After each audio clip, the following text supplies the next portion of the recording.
तो कल के क्लास में मैंने बताया था संविधान, ठीक है, भारत के संविधान के बारे में मैंने एक परिचय दिया था आपको, और आज मैं पढ़ाने वाली हूँ संविधानवाद, कॉन्स्टिट्यूशनलिज्म।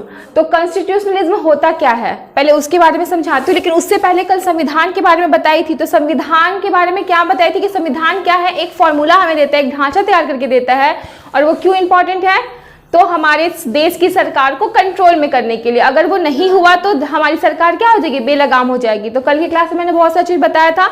और संविधान लाया क्यों गया, क्योंकि जब देखा गया कि म्यांमार में, ईरान में हर जगह सरकार है, ठीक है, लेकिन सरकार किसका है, म्यांमार में सेना का शासन है, फिर धार्मिक नेताओं का शासन है ईरान में। तो सरकार वहाँ पे क्या है, वहाँ पे सरकार बिना किसी मतलब क्या बोले, बिना किसी ये का रोक टोक का अपना मनमानी कर रही है, व्यक्ति की आजादी को क्या कर रही है, कंट्रोल कर रही है, ठीक है। तो अमेरिका ने सोचा कि नहीं, हमें ऐसा सरकार नहीं चाहिए, अब इस सरकार को कंट्रोल कौन करेगा, तो वो क्या बनाई, संविधान बनाई। तो अब बात है संविधान की। तो संविधान सरकार को सीमित करने के लिए तो बना, लेकिन संविधान और संविधानवाद में बहुत ज्यादा डिफरेंसेस है, ठीक है। क्या है तो मैं बताती हूँ। तो संविधान के साथ यहाँ वाद लगा हुआ है, ठीक है। तो वाद का मतलब हो गया नजरिया और विचारधारा, मतलब कि ऐसी विचारधारा जहां पे व्यक्ति की स्वतंत्रता, गरिमा, अधिकार और समानता की बात हो। संविधान है, पर अगर हम हमारे संविधानवाद का मतलब क्या है, संविधान को एक ऐसा नजरिया देना, एक ऐसी सोच उत्पन्न करना जिसमें हम क्या सोचेंगे, व्यक्ति की स्वतंत्रता के बारे में सोचेंगे, व्यक्ति की गरिमा के बारे में सोचेंगे, व्यक्ति के अधिकार को महत्व देंगे, व्यक्ति की समानता को महत्व देंगे। तो अब स्वतंत्रता की मतलब क्या हुआ, स्वतंत्रता मतलब ये हुआ, देखो मान लो हर व्यक्ति को यहाँ पे भारत में ही देख लो, बोलने की स्वतंत्रता है, हम किसी को कुछ भी बोलते हैं, पहनने की स्वतंत्रता है, कपड़ा, ठीक है। लेकिन मान लो अब मेरा मन किया कि नहीं चलो हम आपको गाली दे देंगे, ठीक है, तो अब ये तो मेरी हम क्या कर रहे हैं, अपनी स्वतंत्रता का गलत उपयोग कर रहे हैं। तो यहाँ पे क्या लिखा हुआ, अनावश्यक व्यक्ति के जीवन में हस्तक्षेप नहीं, मतलब आप स्वतंत्र हैं लेकिन अनावश्यकता नहीं, मतलब ये नहीं कि बिना आवश्यकता के आपके जीवन में कोई हस्तक्षेप करेगा, लेकिन अगर हम गलत करेंगे तो हस्तक्षेप किया जाएगा। अगर हम आपके साथ गलत कर रहे हैं, आपके साथ मिसबिहेव करेंगे तो मेरे जीवन में हस्तक्षेप करेगी। कौन करेगा, हमारे देश की सरकार करेगी, पुलिस और सेना बताया था ना, ये सब सरकार के प्रत्यक्ष रूप है, कल की क्लास में बताया है, तो पुलिस करेगी। तो यहाँ पे बात व्यक्ति की स्वतंत्रता की। अब यही है कि आप चल जाओगे यहाँ पे ईरान, म्यांमार में जहाँ बताया था सेना का शासन है, वहां पे सेना अगर आप किसी को गाली दो, अगर सेना आपके विरुद्ध खड़े नहीं हो रही है तो आप कुछ भी करो, सेना का मन किया तो हो सके आपको खुद ही सबके सामने खड़े के गाली दे, उस पर लॉ नहीं लग रहा। लेकिन हमारे यहाँ प्रधानमंत्री भी ऐसा नहीं कर सकते हैं, क्यों, क्योंकि यहाँ क्या बोला जा रहा है, व्यक्ति की समानता की बात की जा रही है। हमारे यहाँ मुख्यमंत्री हो, डीएम हो, सीएम हो, कुछ भी कोई भी हो, हम सब क्या है, एक समान है। हमारे लिए लॉ हमारे ऊपर क्या लग रहा है, एक जैसा लग रहा है, हम हर जगह समान है। तो यहाँ पे हमारे संविधानवाद से हमें क्या मिला, समानता मिल रहा है ना, समानता का अधिकार हमें मिल रहा है। अगर हम क्राइम करेंगे तो जो मेरे लिए सजा है वो हमारे देश के प्रधानमंत्री और या फिर बड़े बड़े पोस्ट में जितने भी ऑफिसर है वो लोग करेंगे तो वही सजा है। कुछ अपवाद में है जैसे राष्ट्रपति का वगैरह लेकर, वो अलग है, लेकिन मेन तो क्या है कि समानता है ही, ठीक है ना। अगर मान लो आपके ही स्कूल के कोई प्रिंसिपल कर दी कुछ कांड, ठीक है, और आपने भी वही सेम कांड किया, दोनों के लिए सजा क्या होगी, सेम होगी, ठीक है। जो आपको सजा दी जाएगी वो उनको भी दी जाएगी, ठीक है। अब नाबालिग का केस में थोड़ा सा अलग है, वो कहीं कहीं अपवाद है, वो भी समानता के लिए है, ठीक है, लेकिन ऐसे तो सब इक्वल है। अब अधिकार की बात की जा रही है, तो अधिकार का मतलब क्या, स्वतंत्रता का दूसरा नाम ही अधिकार है, ठीक है। आप दावा कब करोगे, जब आप स्वतंत्र होगे ना किसी चीज के लिए। आप स्वतंत्र है ही नहीं तो आप दावा कैसे कर पाओगे किसी चीज के, ठीक है। अब गरिमा, तो गरिमा की बात कर रहा है हमारा संविधान। तो गरिमा में क्या बोल रहा है कि हर व्यक्ति अपने आप में विशेष है। गरिमा होता क्या है पहले वो समझिए। जब आप पैदा लेती हैं तो क्या हो रहा है कि हम हमेशा जन्म से ही क्या है, हमारे पास सोचने समझने की शक्ति है, ठीक है। हमारी विचार, हर व्यक्ति का एक दूसरे से विचार अलग अलग है। कल मैंने एग्जांपल दिया था, हमारा फिंगरप्रिंट्स अलग है, हर व्यक्ति का दूसरे व्यक्ति से अलग है ना। तो हमारे विचार अलग है एक दूसरे से। जब हमारी विचार अलग है तो हर विचार अपने आप में क्या बोला गया है, सर्वश्रेष्ठ है। मान लो मुझे बनने का मन है कि हम डांसर बने, किसी को एक्टर बनने का मन है, तो हर इंसान जो चाहे वो बनेगा। उसकी सोच, ठीक है, वो अपने आप में विशिष्ट है, उसके अंदर जो टैलेंट है वो उसके लिए क्या है, विशेष है। तो हर व्यक्ति को बोला जा रहा है, हमारा संविधान बता रहा है कि देखिए हर व्यक्ति अपने आप में क्या है, विशेष है, और उसको विशेष खुद को मानना भी चाहिए, ठीक है। व्यक्ति की गरिमा ये हुई, ठीक है। हम किसी को नहीं बोल सकते हैं कि नहीं अरे आपका ये चीज है, कितना गंदा टैलेंट है, आप ये ऐसे नहीं। आप जितना हो उतना में क्या हो, बहुत ही विशेष हो, आप में जो है वो क्या है, सबसे अनोखा है। तो ये क्या होगी, व्यक्ति की गरिमा। तो हमारा जो संविधानवाद है तो संविधानवाद से क्या मिला? संविधानवाद एक सोच है। संविधान जो हमारा है, तो संविधान चलो बना दिया गया, लेकिन अगर उसमें कुछ सोच उत्पन्न ही नहीं किया जाएगा तो कहा जा रहा है कि संविधानवाद एक ऐसा सोच है जहां पे वो क्या कर रहा है, व्यक्ति की स्वतंत्रता की बात कर रहा है, गरिमा की बात कर रहा है, अधिकार और समानता की बात कर रहा है। बोलता है कि नहीं, आप इन चारों पे बल दीजिए, एक व्यक्ति को क्या दीजिए, अब इन चारों को मिला के क्या मिल गया, एक तरह से देखो फंडामेंटल राइट्स आ रहा है, स्वतंत्रता, समानता, अधिकार, तो इसका मतलब व्यक्ति के अधिकार की बात कर रहा है, और ये सब मिला के मतलब व्यक्ति की आजादी की बात हो रही है। समझ में आया? अब क्या है, देखो दूसरा क्या है कि संविधानवाद है ना, इस तरह की जो इसकी सोच है उसकी वजह से सरकार भी क्या होगी, सीमित करेगा, और वो बोलेगा कि नहीं विधि का शासन चलेगा, यहाँ पे किसी का शासन नहीं चलेगा, कोई ना धार्मिक नेता का, ना सेना का, किसी व्यक्ति का शासन नहीं होगा, यहाँ पे किसका शासन होगा, विधि का, जो अधिनियम बनेंगे उसका शासन होगा। ठीक है, संविधान से बना हुआ फॉर्मूला, उस पे क्या बना, अधिनियम बना, उसके हिसाब से उसको पालन करवाने के लिए, तो शासन किसका होगा, इसका। ठीक है, अब क्या है, विधि का शासन होगा, अर्थात संविधानवाद है क्या।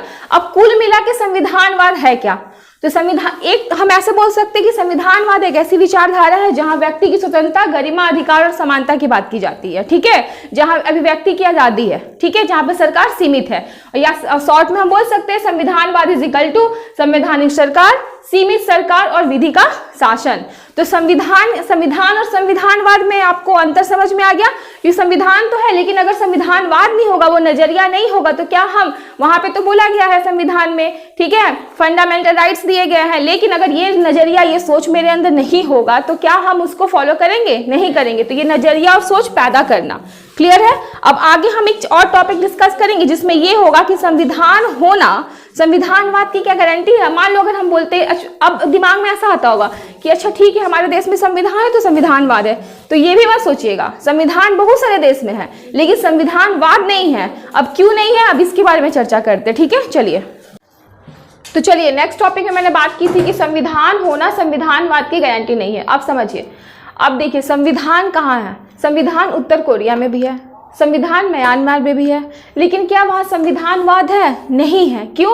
क्योंकि वहाँ लोकतांत्रिक सरकार नहीं है। वहाँ पे कैसे सरकार है, वहाँ पे जो सरकार है वहाँ व्यक्ति का शासन है। ठीक है, वहाँ पे शासकों की विधि है, इसका मतलब वहाँ आजादी क्या है, समाप्त है, वहाँ व्यक्ति को आजादी नहीं मिल रही है। ठीक है, वहाँ पे क्या है, वहाँ पे एक व्यक्ति शक्तिशाली है, वहाँ व्यक्ति शासन कर रहा है। ठीक है ना, जहाँ धार्मिक नेता हो या फिर सेना शासन करे तो वहाँ क्या है, व्यक्ति का शासन है, अपने मनमानी शासन कर रहे हैं, तो लोकतांत्रिक सरकार नहीं है वहाँ पे। अब बात को ये समझेंगे कि संविधान है पर संविधानवाद यहाँ पे नहीं है, क्योंकि संविधानवाद क्या है, एक नजरिया, एक सोच है।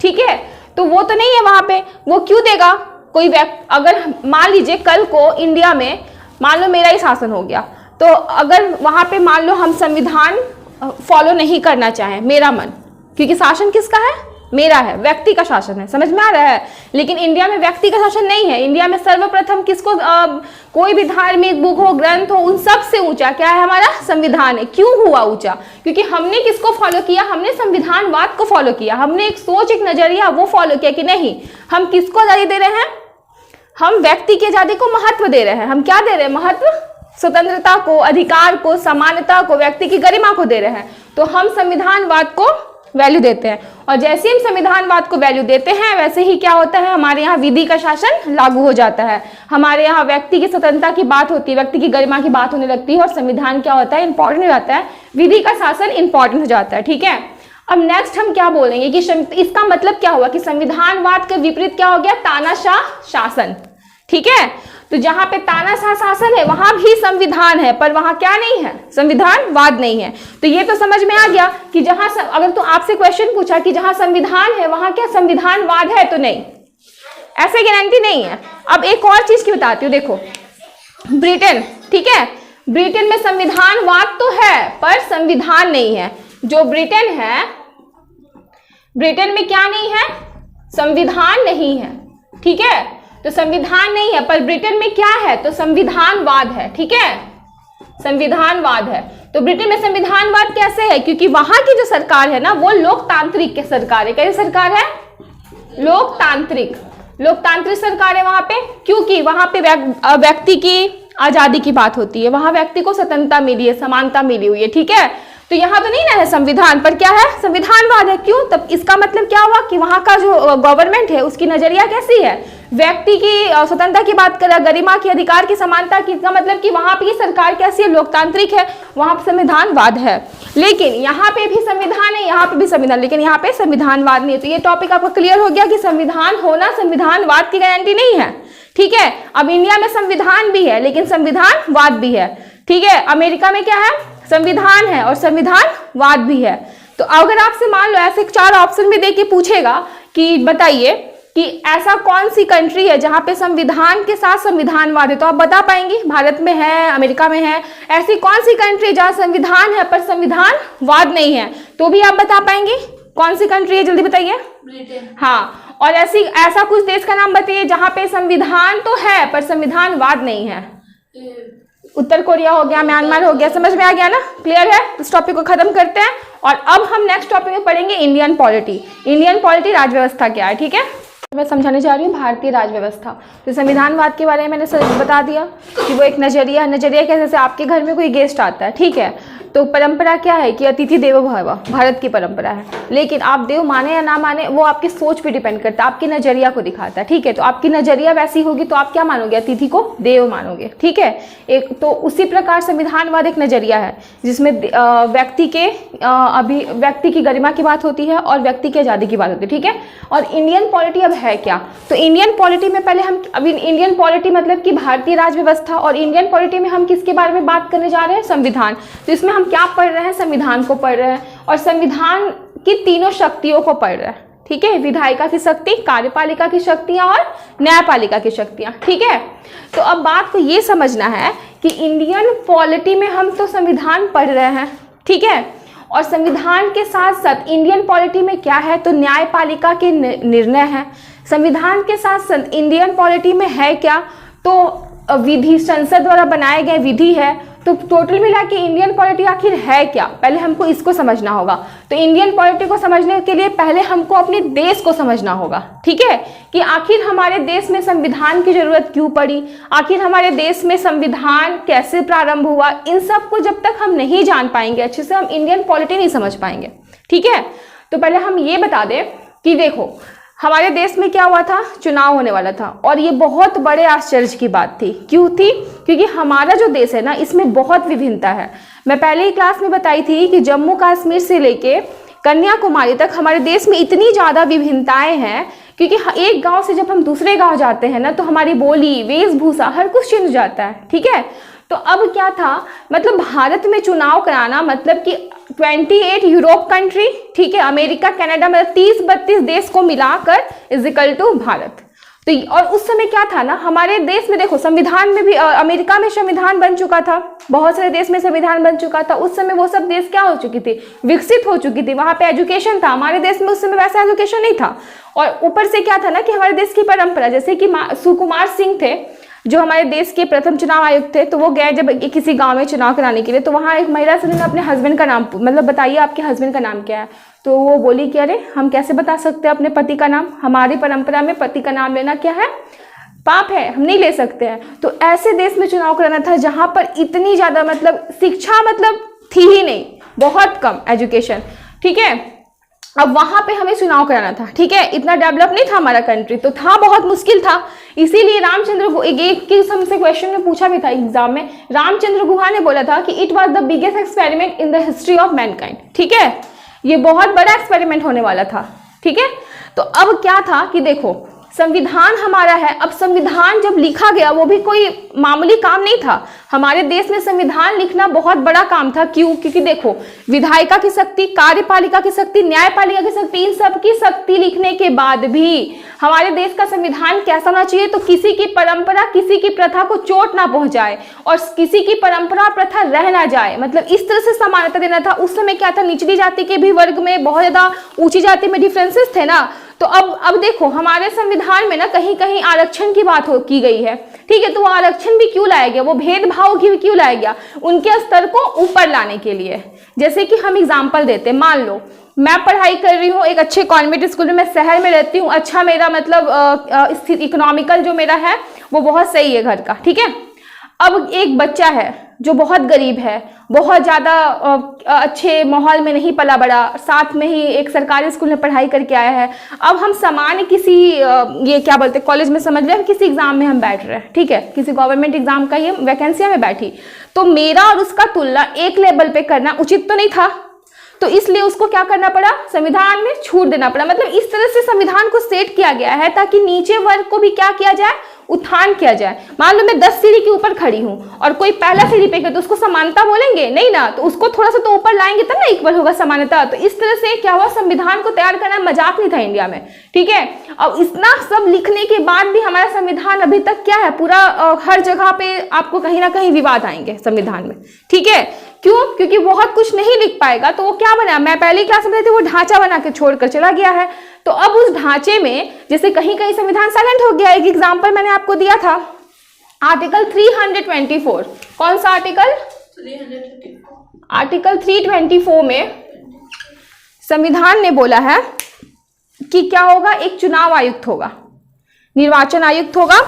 तो चुनाव आयुक्त के दौरान क्या होगा, निर्वाचन आयोग के द्वारा क्या होगा, संसद का क्या होगा, चुनाव होगा, और संसद का चुनाव होगा, राष्ट्रपति उपराष्ट्रपति का चुनाव होगा। तो आर्टिकल 324 बोला कि एक क्या होगा, निर्वाचन आयोग होगा जिसमें संसद, ठीक है, संसद का चुनाव, राष्ट्रपति उपराष्ट्रपति का चुनाव होगा। यहां बोलकर संविधान क्या हो गया, मौन हो गया, ठीक है। अब इसकी व्याख्या कौन करेगा, तो इसकी व्याख्या कौन कर रहा है, न्यायपालिका, ठीक है। तो न्यायपालिका को किसकी व्याख्या करने की जरूरत पड़ रही है, ठीक है। तो अब हम इंडियन पॉलिटी में संविधान पढ़ लेंगे और इसको छोड़ देंगे न्यायपालिका का निर्णय, तो क्या ये गलत नहीं होगा, होगा ना। तो इंडियन पॉलिटी में हम संविधान तो पढ़ेंगे ही, लेकिन संविधान पढ़ के इंडियन पॉलिटी कंप्लीट कभी नहीं होगा, साथ में हमको क्या पढ़ना पड़ेगा, न्यायपालिका कैसे कैसे हर संविधान का व्याख्या कर रहा है उसको पढ़ना पड़ेगा। सॉरी गलती हो गया, न्यायपालिका कैसे कैसे किसी आर्टिकल्स में विवाद आ रहे हैं तो उसकी व्याख्या कर रहा है, उसकी व्याख्या में वो क्या लिख रहा है उसको पढ़ना हमारी जरूरत है। खास करके कौन करेगा, उच्चतम न्यायालय करेगा। अब बात को ये समझना है कि आखिर हम क्यों पढ़े न्यायपालिका के व्याख्या को, तो समझिए समाज हमारा कैसा है, परिवर्तनशील है, हर दिन यहाँ पे धीरे धीरे क्या हो रहा है, परिवर्तन हो रहा है। आज से 20 साल, आज से चलो 100 साल बाद का समाज देखेंगे, ये भी देखेंगे, 30, 40, 50 साल बाद का समाज देखेंगे, बहुत परिवर्तन है। पीछे जाते हैं, आजादी के समय से लेके अभी तक हमारे देश में बहुत परिवर्तन हुआ है। तो अब क्या होता है ना, समय के साथ साथ ना शब्द के ना मीनिंग चेंज हो जाती है। समझिए, लिंग का मतलब था संस्कृत, लिंग का मतलब पहले हम लोग संस्कृत भाषा बोलते थे, वैदिक काल वगैरह में जाएंगे तो लिंग का मतलब होता है प्रतीक, और अभी हम लोग हिंदी में लिंग का मतलब पता है जेंडर में यूज करते हैं। मैं एग्जांपल देके बता रही हूँ। तो शब्द का अर्थ ना समय के साथ क्या होता है, चेंज होता है। तो न्यायपालिका समय समय पे व्याख्या करती रहेगी, जब जब विवाद होगा, जब जब सोच का स्तर भी तो चेंज हो जाएगा। पहले हम लोग कैसी मूवी देखते थे, आज की मूवी देखिए, पहले कैसे गाने सुनते थे, आज का गाना देखिए, पहले की वेशभूषा आज की वेशभूषा, कितनी अंतर है, ठीक है। तो न्यायपालिका को जरूरत पड़ेगा ना बीच बीच में, हो सके उसकी व्याख्या भी चेंज हो जाए उस समय के हिसाब से। तो इसलिए हम जब इंडियन पॉलिटी पढ़ेंगे तो साथ में क्या पढ़ेंगे, न्यायपालिका का निर्णय भी पढ़ेंगे, ठीक है। तो संविधान पढ़ेंगे और क्या पढ़ेंगे, न्यायपालिका का निर्णय। अब देखो न्यायपालिका निर्णय तो देगी तो अब न्यायपालिका क्लियर कर देगी, अच्छा ठीक है। यहाँ तो हमको ये पता चला कि 334 में क्या है, एक निर्वाचन आयोग है, संसद का चुनाव, राष्ट्रपति का उपराष्ट्रपति का चुनाव होगा। अब वो प्रक्रिया बता देगी, ऐसे ऐसे ऐसे ये करना है वो करना है। लेकिन अब उसका मैंने बताया था ना, उसको पालन करवाने के लिए क्या बनेगा, अधिनियम बनेगा। कौन बनाएगा, हमारा विधायिका संसदीय विधि बनाएगी ना, जैसे कि जनप्रतिनिधित्व अधिनियम बनेगा ना, ये बना। तो अब हम इसको छोड़ सकते हैं क्या, नहीं। तो अब क्या करेंगे, संसदीय विधि पढ़ना पड़ेगा। ये इसका जो काम है, संविधान बना, ये तीनों शक्तियां बांट दी गई हैं, ठीक है। तो इस शक्ति को पढ़ के नहीं, अब ये क्या काम कर रहा है उसको पढ़ना पड़ेगा, ये कैसी विधि बना रही है उसको पढ़ना पड़ेगा, ठीक है। तो इसको भी पढ़ना पड़ेगा। तो इंडियन पॉलिटी में अभी तक हम क्या सीखे कि हमको संविधान भी पढ़ना पड़ेगा, उच्चतम न्यायालय का निर्णय, संसदीय विधि पढ़ना पड़ेगा। तो अब हमको एक चीज समझाइएगा आप कि विधि में, ठीक है, और संविधान में डिफरेंस क्या है, जल्दी बताएंगे। विधि और संविधान में डिफरेंस क्या है, अधिनियम और संविधान में क्या डिफरेंसेस है। संविधान सिर्फ बना दिया, हाँ फॉर्मूला बना, हाँ फॉर्मूला बना दिया, एक ढांचा कि वो हमें, हाँ देखिए, सही बोल रही हैं। देखिए संविधान क्या है, फॉर्मूले की बात कर रहा है, ठीक है। और विधि क्या है, जैसे मान लीजिए कार है तो संविधान कार का वो चेसिस है, और विधि क्या है, उसकी पहिया है। विधि नहीं होगी तो वो चलेगा नहीं, पहिया नहीं होगा तो कार चलेगा नहीं, चलेगा। तो विधि क्या हो गई, उसकी पहिया। एकदम क्लियर, हम सही समझाइए आप। तो यहाँ तक क्लियर हो गया। लेकिन अभी यहाँ भी बात खत्म नहीं हुई है, अब इंडियन पॉलिटी में अभी और भी है, इसको मैं रिमूव करके अभी आपको बताती हूँ। तो देखिए, अभी न्यायपालिका के बारे में जब हम बता रहे थे तो मैंने बोला न्यायपालिका क्या करेगी, व्याख्या करेगी संविधान की, ठीक है। और समय के साथ साथ क्या करेगी, समय जैसे समाज जैसे जैसे परिवर्तनशील होगा उसकी व्याख्या में भी क्या होगा, चेंज होगा, ठीक है।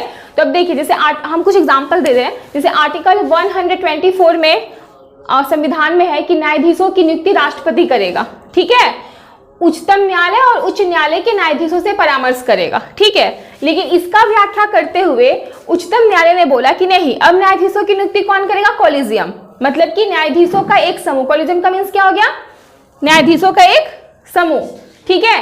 तो अब संविधान में कॉलेजियम का कहीं उल्लेख नहीं है, लेकिन न्यायपालिका ने इसकी व्याख्या करते हुए इसको जोड़ दिया। क्लियर है। दूसरा हम एग्जाम्पल देते हैं। देखिए आर्टिकल 21 एक बार हम पहले भी चर्चा कर चुके हैं। इसमें किसकी बात होती है, दैहिक स्वतंत्रता, ठीक है, जीवन जीने का अधिकार। लेकिन पुट्टास्वामी केस में उच्चतम न्यायालय ने इसमें क्या जोड़ा, निजता का अधिकार भी जोड़ा। तो यहाँ पे तो आपको समझ में आ गया कि व्याख्या करते हुए क्या करेगा, ये तो न्यायपालिका संविधान की मतलब आर्टिकल जहां भी संविधान साइलेंट होगा, जहां पे भी विवाद होंगे, उसका क्या करेगा, वो व्याख्या तो करेगा ही, और साथ में जब उसका दुरुपयोग होगा तब भी वहां पे व्याख्या करेगा। और समय के साथ साथ वो क्या कर सकता है, व्याख्या में अपना परिवर्तन भी कर सकता है। तो ये समझ में आ गया कि इंडियन पॉलिटी में हम संविधान तो पढ़ेंगे, है संविधान की तीनों शक्तियां पढ़ेंगे, साथ में क्या पढ़ेंगे, न्यायपालिका का मतलब हाँ, न्यायपालिका जो उच्चतम न्यायालय का निर्णय है वो पढ़ेंगे, और उसके बाद अधिनियम भी पढ़ेंगे, संसदीय अधिनियम। क्लियर है ना, क्योंकि संसदीय अधिनियम नहीं बनेगा तो प्रक्रिया सुचारू रूप से चलेगी नहीं। मैं बता ही चुकी हूँ कि वो क्या है, एक पहिया है, और संविधान क्या है, कार का चेसिस है। ठीक, क्लियर। अब देखिए और क्या पढ़ेंगे हम इंडियन पॉलिटी में, दिमाग लगाइए। इंडियन पॉलिटी में पहले क्या बोली, भारत को समझना होगा।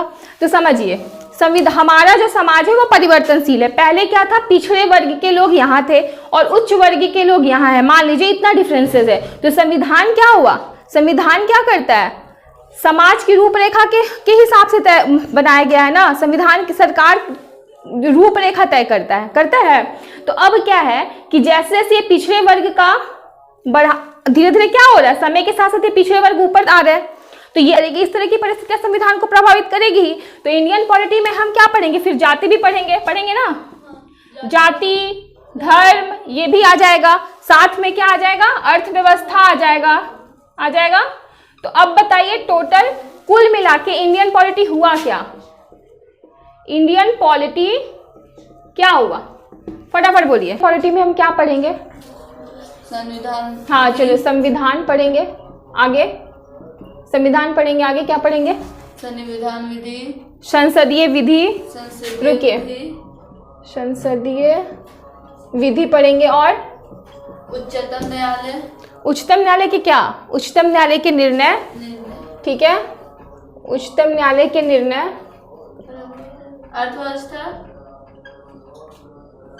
अर्थव्यवस्था पढ़ेंगे, गुड। आगे धर्म जाति, ठीक है, धर्म जाति पढ़ेंगे। अब धर्म जाति के बाद क्या बच गया हमारा, देखिए राजनीतिक पार्टी भी हमारे देश को कम प्रभावित नहीं करती है ना। संविधान तो पढ़ेंगे ही, इंपॉर्टेंट है। संसदीय विधि पढ़ेंगे, इंपॉर्टेंट है। उच्चतम न्यायालय के निर्णय पढ़ेंगे, ये भी इंपॉर्टेंट है। पढ़ लिया, ये सारी चीज पढ़ लिए। ये सारी चीज पढ़ने के बाद हम क्या पढ़ रहे हैं, अब हमारे देश को जो जो चीज प्रभावित कर रहा है, हमारे संविधान को जो प्रभावित करेगा वो भी पढ़ेंगे ना। तो अर्थव्यवस्था, फिर धर्म, जाति, और क्या बच गया, राजनीतिक पार्टी। क्लियर। तो दैट मीन्स ये सब मिला के क्या बना हमारा, इंडियन पॉलिटी, भारतीय राज व्यवस्था। तो भारतीय राज व्यवस्था समझ में आया आपको? हाँ। क्या क्या हुआ, संविधान प्लस संसदीय विधि प्लस उच्चतम न्यायालय के निर्णय प्लस अर्थव्यवस्था प्लस धर्म प्लस जाति प्लस राजनीतिक पार्टी, इन सबको जब हम इंक्लूड कर देते हैं तो हमारा क्या बनता है, इंडियन पॉलिटी। क्लियर है। तो आज इंडियन पॉलिटिक्स समझ में आ गया, तो आपको संविधान क्लियर है, संविधानवाद क्लियर है और इंडियन पॉलिटिक्स क्लियर है। तो कल से हम स्टार्ट करने वाले हैं नया टॉपिक। हो सके कल हम फंडामेंटल राइट्स से स्टार्ट करेंगे कि पहले हम वही पढ़ाएंगे।